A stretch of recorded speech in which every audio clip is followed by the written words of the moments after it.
The underworld of the American Mafia has seen its fair share of ruthless leaders, but few have left as profound an imprint as Carmine Galante. From the alleys of East Harlem to the pinnacle of the narcotics trade, journey with us as we unravel the life, ambitions, and eventual downfall of one of the Mafia's most formidable figures. Carmine Galante was born on February 21, 1910 in East Harlem, New York City, to Vincenzo James Galante and Vincenza Russo, both of whom were first-generation immigrants from Castellammare del Golfo, Sicily. Raised in a tight-knit Italian-American community, his surroundings were entrenched in old-world traditions and values, which often clashed with the rapidly modernizing landscape of early 20th century New York. Despite the humbling beginnings, the Galante family, like many immigrant families, harbored dreams of a better life in their new homeland. The streets of East Harlem in the early 1920s were rife with organized crime, with the Italian-American Mafia beginning to extend its roots into various illicit activities, including bootlegging during the Prohibition era. Galante's first recorded arrest came at the tender age of 15 for assault, but this was only the beginning. His youth was marked by frequent brushes with the law, establishing a pattern that would persist throughout his life. By the time he was in his early 20s, Galante had been arrested numerous times, mostly for crimes like assault and robbery. His budding criminal record, combined with his fearless nature, caught the attention of key players in the underworld. During the Prohibition era, the illegal sale and distribution of alcohol offered substantial profits to those willing to defy the law. Galante, with his increasing reputation as an enforcer, was recruited by the emerging mafia factions. He soon found himself working under the umbrella of the notorious Bonanno crime family, one of the 5 families that controlled organized crime in New York City. It was during this time that he fostered close ties with Joseph Bonanno, the family's head, which would later play a crucial role in Galante's rise to power. Among his earliest associates were the likes of Frank Costello and Lucky Luciano, both of whom would become legends in the annals of American organized crime. The Bonanno crime family, one of the notorious 5 families of New York's organized crime scene, played a crucial role in shaping Carmine Galante's criminal career. His affiliation with this powerful family began during the 1920s and 1930s, when the Mafia was carving out its territory amidst the chaos of Prohibition. As Galante's reputation as a capable enforcer grew, he found himself drawing closer to the Bonanno family's inner circle. Joseph Bonanno, the family's patriarch, recognized Galante's potential and made him a trusted ally. Over the years, this trust translated into increased responsibility and power within the family. By the 1950s and 1960s, Galante had risen to be a key player in the Bonanno hierarchy, further consolidating his position by fostering and maintaining critical alliances within and outside the family. The 1960s and 1970s marked a shift in organized crime's primary revenue streams. While activities such as gambling, extortion, and loan sharking remained profitable, the narcotics trade, particularly heroin, emerged as a gold mine. Recognizing the immense profit potential of this illicit trade, Galante wasted no time in establishing a foothold. Through connections in Sicily, notably with the Italian Mafia, Galante began organizing a vast heroin smuggling operation. This operation was infamously known as the French Connection. Through this network, vast amounts of heroin were smuggled from Turkey and Southeast Asia, processed in France, and then brought into the United States. Under Galante's leadership, the Bonanno family became one of the dominant forces in the U.S. heroin market.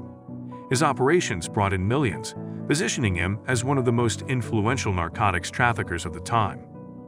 To maintain his dominance, especially in the heroin trade, Galante did not hesitate to eliminate competition. His approach was straightforward. If someone posed a threat to his operations or profits, they were removed permanently. The very success of Galante's operations drew attention from other mafia families who wanted a piece of the lucrative heroin pie. This led to adversaries not just outside, but also from within the Bonanno family.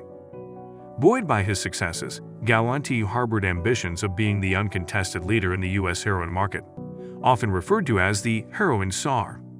His vision was to control every aspect of the heroin trade, from production and importation to distribution. Such dominance would not only increase profits but also solidify his power within the mafia hierarchy. However, this ambition came at a cost. His aggressive push into the narcotics trade and his unapologetic aspiration to rule it completely made him both a target and a threat in the eyes of his peers. The Gambino family, another of the five families, was a significant power player in organized crime.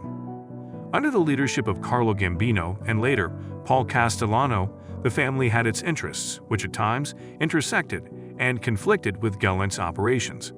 The Cherry Hill mansion in New Jersey became a notable meeting place for the Gambino family, symbolizing their affluence and power.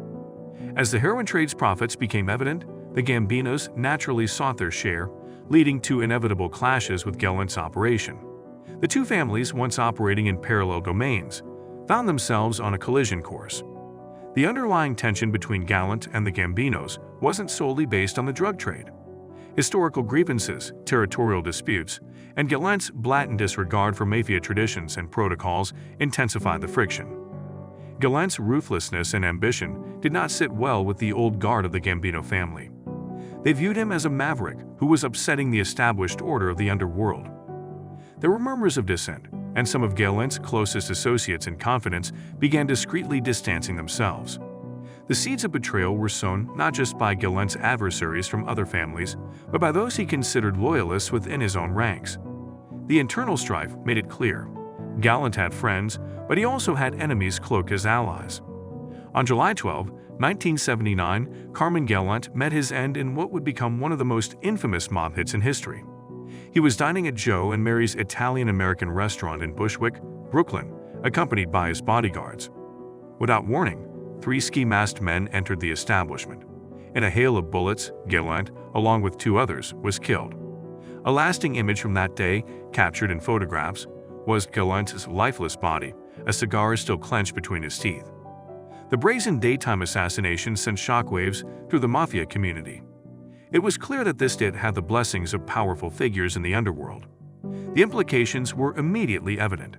Galante's attempt to become the undisputed heroin czar had cost him his life. His elimination paved the way for a restructuring of the heroin trade and the mafia's internal dynamics. Galante's assassination was more than the death of a mob boss. It symbolized the end of an era.